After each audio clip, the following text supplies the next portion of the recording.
माफी चाहता हूं हमारे बीच एआईएमआईएम के सीमांचल अस्सलाम वालेकुम रहमतुल्लाहि व बरकातुहू। मंच पर तशरीफ फरमा जनाब फैयाज साहब, जनाब अहमद हुसैन साहब, जनाब गुलाम असलम साहब और तमाम कायदीन, आप लोग यहाँ हैं। मैं तमाम आप लोगों का शुक्रिया अदा करना चाहता हूँ। मोहतरम बुजुर्गों और दोस्तों, जैसा कि आप जानते हैं हम लोग वक्फ एक्ट 2025 के खिलाफ में हम लोग यहाँ जमा हुए हैं। ये सरकार, नीतीश की सरकार, चाहे बिहार में हो चाहे, खैर आप तो जानते हैं ये सेंट्रल में इनकी सरकार है और नीतीश साहब और नायडू साहब की मदद से इनकी सरकार चल रही है। मोहतरम बुजुर्गों और दोस्तों, एक शेर के साथ अपनी बात को शुरू करना चाहता हूँ कि जब भी ज़मीरो ज़र्फ का सौदा हो दोस्तों, जब भी ज़मीरो ज़र्फ का सौदा हो दोस्तों, कायम रहो हुसैन के इनकार की तरह। मोहतरम बुजुर्गों और दोस्तों, ये वक्फ का कानून लाकर नीतीश कुमार ने, नरेंद्र मोदी ने हिंदुस्तान के गयूर मुसलमानों को एक जंग की तरफ धकेल दिया है। आप बताइए, क्या हमारी शरीयत में मदाखलत करने का हक इसको किसने दिया? क्या नीतीश कुमार या नरेंद्र मोदी संविधान से बढ़कर हैं? क्या इन लोगों ने कसम खा लिया है कि हम मुसलमानों को बर्बाद करके छोड़ेंगे? कभी आप एनआरसी के नाम पर, कभी आप सीए के नाम पर, कभी वक्फ के नाम पर। मोहतरम बुजुर्गों और दोस्तों, सबसे पहले तो हमें वक्फ के बारे में जानना है। मैं बहुत चंद लफ्जों में आपको वक्फ के बारे में 2-3 बातें बताऊंगा, जो कि और भी बहुत सारे कायदीन यहाँ मौजूद हैं। सबसे बड़ी बात यह है कि सरकार ने यह कहा कि वक्फ पे इंक्रोचमेंट है। मैं लंबी चौड़ी तकरीर नहीं करना चाहता, कुछ जरूरी बातें करना चाहता हूँ।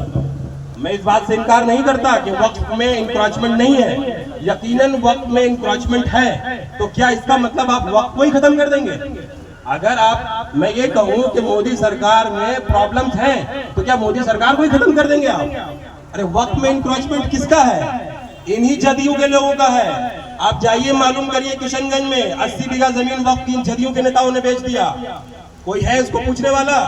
आप मालूम करिए, किशनगंज में एक अंजुमन स्टोर है, एक पत्रकार है, उसको वक्फ बोर्ड ने अलॉट किया था, लेकिन इस जदयू के लोगों ने जमा खान को रोलेक्स की 5 लाख की घड़ी दी और उसके बाद वो दुकान अपने रिश्तेदार के नाम पे करवा दिया।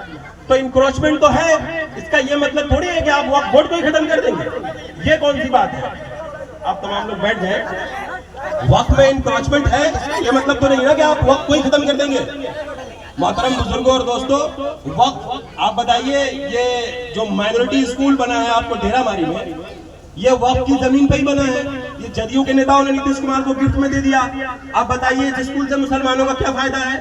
मैं खुद एमयू में पढ़ता हूँ, मैं आपको बता रहा हूँ, इस स्कूल में हिंदी मीडियम में पढ़ाई होती है। बिहार बोर्ड का वही सिलेबस पढ़ाया जाता है जो कि मिडिल स्कूल में पढ़ाया जाता है। लेकिन इन्होंने वाहवाही ले लिया कि हमने बहुत बड़ा काम कर दिया, मुसलमानों के लिए माइनॉरिटी स्कूल खोल दिया, फला फला फला। और जाके देखिए, नौशाद आलम और मास्टर मुजाहिद की बड़ी बड़ी तस्वीरें लगी हुई है। क्या उनकी जागीर है क्या उनकी? तो ये लोग मुसलमानों को कंप्लीटली बेवकूफ बना रहे हैं। हमें समझने की जरूरत है। बड़ी बड़ी बातों को छोड़ दीजिए, नरेंद्र मोदी और वक्फ, दिल्ली, ये सब छोड़ दीजिए। आप लोकल लेवल पर समझिए पहले मसला कहाँ है। और इतना बड़ा मसला हो गया, जदयू के नेताओं ने अभी तक इस्तीफा क्यों नहीं दिया? नौशाद आलम ने क्यों नहीं इस्तीफा दिया? पैसा कमाने के लिए। अरे मास्टर मुजाहिद ने क्यों नहीं इस्तीफा दिया? पैसा कमाने के लिए। अरे कोई भी मसला होता है लोग इस्तीफा देते हैं। फैयाज साहब यहाँ बैठे हैं, ये भी तो डिस्ट्रिक्ट काउंसिल के प्रेसिडेंट हैं। क्या इनको फिक्र नहीं है कि मैं सरकार के खिलाफ बोलूंगा तो मुझे दिक्कत होगी काम करने में? लेकिन अवामी मसला है, यहाँ मौजूद है, घूम घूम के प्रचार, घूम घूम के प्रोटेस्ट में हिस्सा ले रहे हैं, नौजवानों को सपोर्ट कर रहे हैं। तो कहने का मतलब यह है कि हम लोगों को ज्यादा जरूरी है, मैं नेताओं से भी कहता हूं कि हो सकता है बहुत सारे नेताओं के रिश्तेदार होंगे जदयू के लोग, लेकिन ये मसला अवामी मसला है, शरीयत का मसला है भाई, दीन का मसला है। आप इनके खिलाफ बोलिए। आप ये बताइए कि नीतीश कुमार को आप क्या झटका दे सकते हैं? आप प्रोटेस्ट करेंगे, वो आपको सीरियसली नहीं लेते हैं। अरे हंसते हैं भाई लोग हम पे। ये लोग जो है ना, पटना में बैठ के हम लोगों पे हंसते हैं। अरे क्या कर लेंगे ये? क्या इनकी औकात है? इनको क्या समझ है? अरे नीतीश कुमार को अगर आप झटका दे सकते हैं तो नीतीश कुमार को आज के वक्त में सिर्फ एक झटका दिया जा सकता है, वो नौशाद आलम और मास्टर मुजाहिद के इस्तीफा है। ये क्यों नहीं इस्तीफा देते हैं? दे इस्तीफा। कमाल है यार। अरे शरीयत का मसला है, कौम का मसला है। वोट हमसे लोगे, वोट लोगे हमसे, विधायक बनोगे हमारे वोट से, हमारे खैरात पे तुम विधायक बनोगे, जमीनों के मालिक बन जाओगे, शहंशाह बन जाओगे। ये नौशाद आलम जो है आपको कोर्ट कचहरी में दिख जाएंगे, जमीन की रजिस्ट्री ऑफिस में दिख जाएंगे, लेकिन प्रोटेस्ट में कहाँ आएंगे? अरे याद रखो नौशाद आलम, विधायक तुम्हें हमारे ही वोट से बनना पड़ेगा, नीतीश कुमार नहीं आएंगे विधायक बनाने, नरेंद्र मोदी नहीं आएंगे विधायक बनाने, ये बात याद रख लेना। और मैं मोहतरम बुजुर्गों और दोस्तों, हमें यह समझने की जरूरत है कि आखिरकार कोई भी इन सब बातों को क्यों नहीं बोलता है। अरे आप कितने ही चिल्ला लें, बोल रहे हाँ भाई जदयू मुर्दाबाद, नरेंद्र मोदी मुर्दाबाद, क्या आपकी बात पहुंच रही है वहां तक? आप इनके खिलाफ जंग छेड़िए, जो जदयू के नेता है उनके खिलाफ जंग छेड़िए। जब इनका गिरबान आप पकड़ेंगे ना तो नीतीश कुमार की कुर्सी यूं यूं यूं यूं डोलने लगेगी, समझ रहे हैं? तो मोहतरम बुजुर्गों और दोस्तों, ये तो हो गई वक्फ की बातें। दूसरी बात यह है कि वक्फ के बारे में 2-3 बातें मैं ये कहना चाहता हूँ कि जैसे वक्फ बाय यूजर को ये लोग निकाल रहे हैं। वक्फ बाय यूजर ये है कि जो भी मस्जिद, मदरसा, दरगाह पहले से चल रहा है, वक्फ बाय यूजर को अगर ये लोग निकाल देंगे तो उसमें से कागज मांगा जाएगा। लोग, प्रशासन ये कहेगा कि भाई आप ये मस्जिद चला रहे हैं, मदरसा चला रहे हैं, खानका चला रहे हैं, इसका कागज लाके आप हमें दीजिए। तो कागज तो है नहीं। अरे भाई, देश में कितने लोगों के पास बर्थ सर्टिफिकेट है, कितने लोगों के पास पासपोर्ट है, आप देख लीजिए डेटा का क्या हाल है। तो कंप्लीटली मोदी सरकार मुसलमानों को परेशान करने के लिए यह बिल लाई है, देश में फसाद कराना चाहती है, हिंदू मुस्लिम दंगा कराना चाहती है, और इनका कोई मंसूबा नहीं है। इसीलिए मैं एक शेर के साथ अपनी बात को खत्म करना चाहता हूं, क्योंकि बहुत सारे कायदीन यहाँ मौजूद हैं। एक शेर के साथ मैं अपनी बात को खत्म करना चाहता हूं कि आसमां चलती जमीन पर नहीं आने वाला, आसमां चलती जमीन पर नहीं आने वाला, अब यहाँ कोई पैगंबर नहीं आने वाला।